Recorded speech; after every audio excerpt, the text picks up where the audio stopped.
रेत की मछली।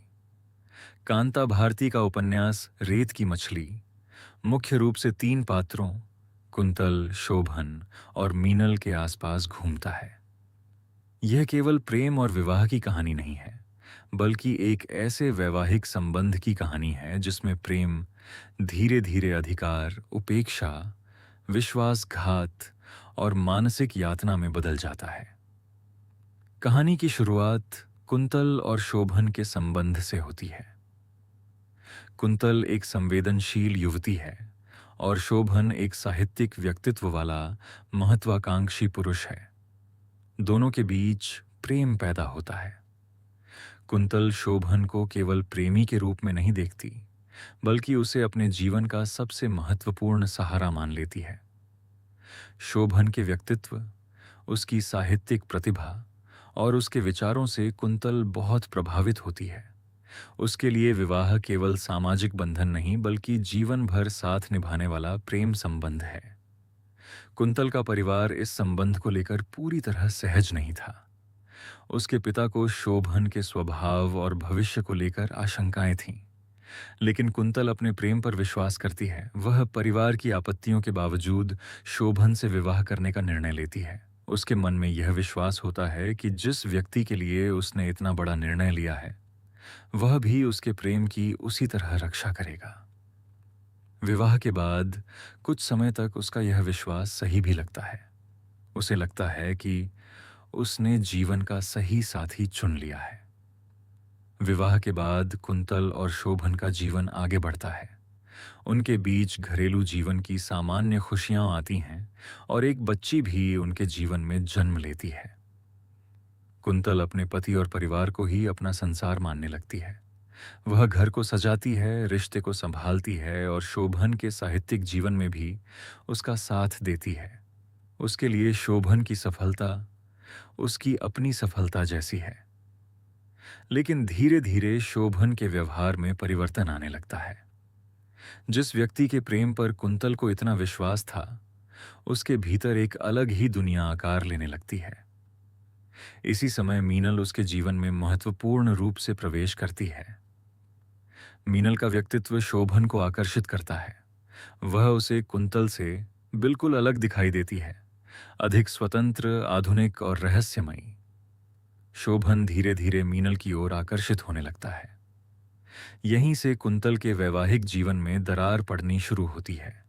शुरू में उसे लगता है कि शायद यह केवल दोस्ती है। वह अपने पति पर संदेह नहीं करना चाहती। प्रेम में विश्वास करने वाला व्यक्ति अक्सर उन संकेतों को भी नजरअंदाज कर देता है जो उसके सामने बिल्कुल स्पष्ट होते हैं। कुंतल भी यही करती है। वह पुराने प्रेम और विवाह की यादों के सहारे वर्तमान की असहज सच्चाइयों को स्वीकार करने से बचती रहती है। शोभन का ध्यान अब कुंतल से हटकर मीनल पर अधिक केंद्रित होने लगता है। उसकी बातचीत, उसका व्यवहार और उसकी भावनाएं बदल जाती हैं। कुंतल के सामने ही शोभन और मीनल की निकटता बढ़ती जाती है। कुंतल के लिए यह स्थिति अत्यंत पीड़ादायक है, क्योंकि वह जिस व्यक्ति को अपना पति मानती है, वही उसके सामने किसी दूसरी स्त्री के प्रति आकर्षण व्यक्त कर रहा है। उपन्यास में कुंतल की फुलबगिया और उसमें फैलती कांटेदार लता एक महत्वपूर्ण प्रतीक बन जाती है। कुंतल ने जिस तरह अपने वैवाहिक जीवन को प्रेम और विश्वास से संवारा था, उसी तरह उसने अपने घर की बगिया को भी प्यार से संवारा था। लेकिन धीरे धीरे एक जंगली कांटेदार लता उस बगिया में फैलने लगती है और दूसरे पौधों को घेरने लगती है। यह लता उनके वैवाहिक जीवन में प्रवेश कर चुके उस तीसरे संबंध का प्रतीक बन जाती है, जो धीरे धीरे कुंतल के सुख को नष्ट करता जाता है। शोभन और मीनल के बीच संबंध इतना गहरा होता जाता है कि शोभन कुंतल की भावनाओं की परवाह करना लगभग छोड़ देता है। कुंतल के लिए सबसे बड़ा आघात यह नहीं है कि शोभन किसी दूसरी स्त्री की ओर आकर्षित है, बल्कि यह है कि वह यह सब उसकी आंखों के सामने होने देता है। वह अपने पति के साथ अपने पुराने प्रेम को याद करती है और समझ नहीं पाती कि वही व्यक्ति इतना बदल कैसे गया। कुंतल इस स्थिति से मानसिक रूप से टूटने लगती है। वह कभी अपने आप को दोष देती है, कभी परिस्थितियों को, और कभी शोभन के बदलते व्यवहार को समझने की कोशिश करती है। वह चाहती है कि उसका पति फिर से उसके पास लौट आए। यही उम्मीद उसे लंबे समय तक इस रिश्ते से बांधे रखती है। शोभन दूसरी ओर अपने साहित्यिक व्यक्तित्व और बौद्धिक छवि के पीछे अपने निजी जीवन के विरोधाभासों को छिपाता रहता है। बाहर की दुनिया में वह विचारों, साहित्य और मानवीय मूल्यों की बातें करता है, लेकिन निजी जीवन में कुंतल के साथ उसका व्यवहार इन मूल्यों से बिल्कुल विपरीत दिखाई देता है। यही विरोधाभास उपन्यास को बहुत तीखा बनाता है। कहानी में एक समय शोभन और कुंतल की यात्रा का प्रसंग आता है, जहां कुंतल को शोभन और मीनल की निकटता का वास्तविक स्वरूप और अधिक स्पष्ट दिखाई देता है। कुंतल के लिए यह अनुभव भीतर तक हिला देने वाला होता है।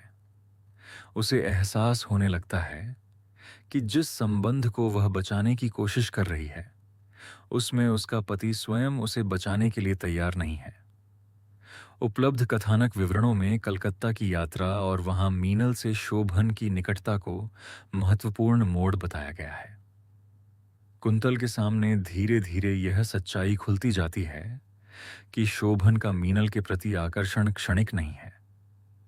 वह मीनल को अपने जीवन में एक विशेष स्थान दे चुका है।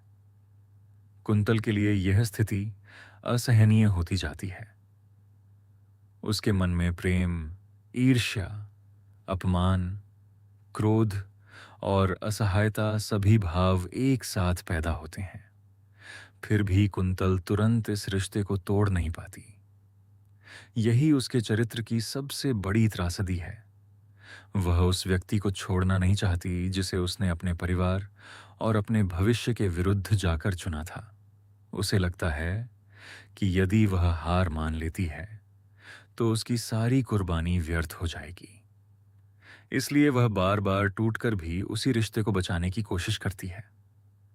मीनल और शोभन का संबंध अब इतना आगे बढ़ जाता है कि कुंतल के लिए अपने ही घर में रहना मानसिक यातना जैसा बन जाता है। उसे महसूस होता है कि वह अपने ही जीवन में बाहर की व्यक्ति बन गई है।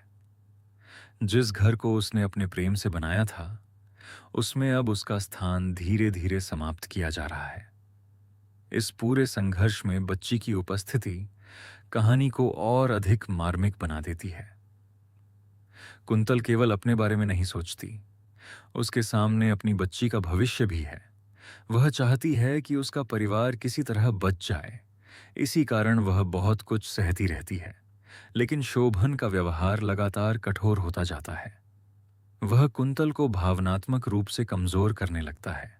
अंततः स्थिति ऐसी आती है कि कुंतल को अपने पति के घर में अपने अधिकार और सम्मान के लिए संघर्ष करना पड़ता है।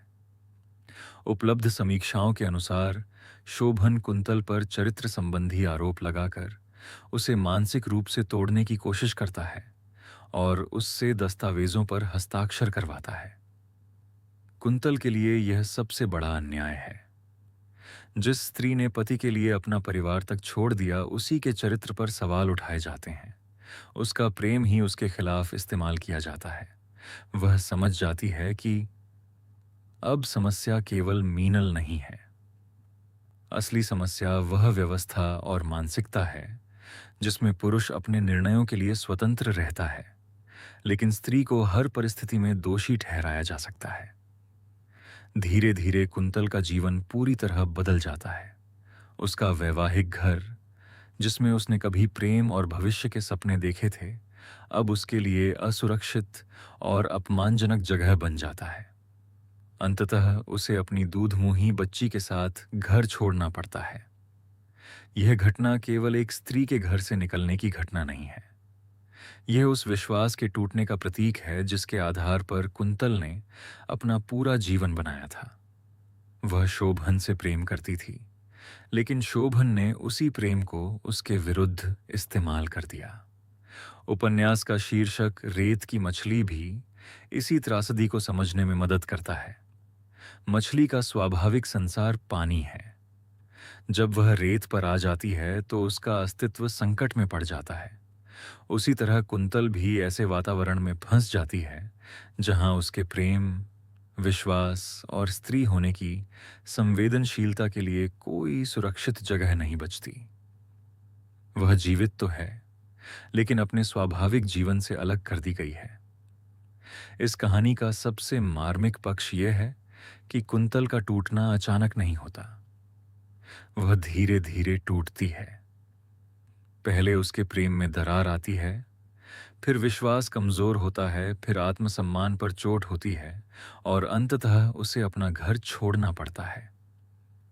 यही क्रम उपन्यास को मनोवैज्ञानिक रूप से प्रभावशाली बनाता है। रेत की मछली इसलिए केवल प्रेम विवाह के असफल होने की कहानी नहीं है। यह उस स्त्री की कहानी है जो प्रेम को जीवन की अंतिम सच्चाई मानती है, लेकिन जब वही प्रेम उसके विरुद्ध हो जाता है तो उसके सामने अपने अस्तित्व को बचाने का प्रश्न खड़ा हो जाता है। राजकमल प्रकाशन भी इसे लेखकीय जीवन और उसके निकट परिवेश को मानवीय संदर्भों में रचने वाला उपन्यास बताता है। अंत में कुंतल का जीवन पहले जैसा नहीं रहता। शोभन से उसका संबंध टूट जाता है और वह अपनी बच्ची के साथ एक नए जीवन की ओर बढ़ने के लिए मजबूर होती है।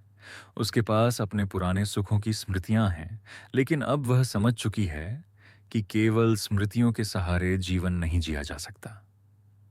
इस प्रकार रेत की मछली की मूल त्रासदी कुंतल के प्रेम से शुरू होकर उसके आत्मसम्मान और अस्तित्व की लड़ाई तक पहुंचती है। शोभन का बदलना, मीनल का प्रवेश, विवाह का टूटना और अंततः कुंतल का बच्ची के साथ घर छोड़ना, ये कहानी के प्रमुख पड़ाव हैं। उपन्यास पाठक को यह सोचने पर मजबूर करता है कि प्रेम में केवल समर्पण पर्याप्त नहीं है। रिश्ते के लिए सम्मान, विश्वास और बराबरी भी जरूरी है।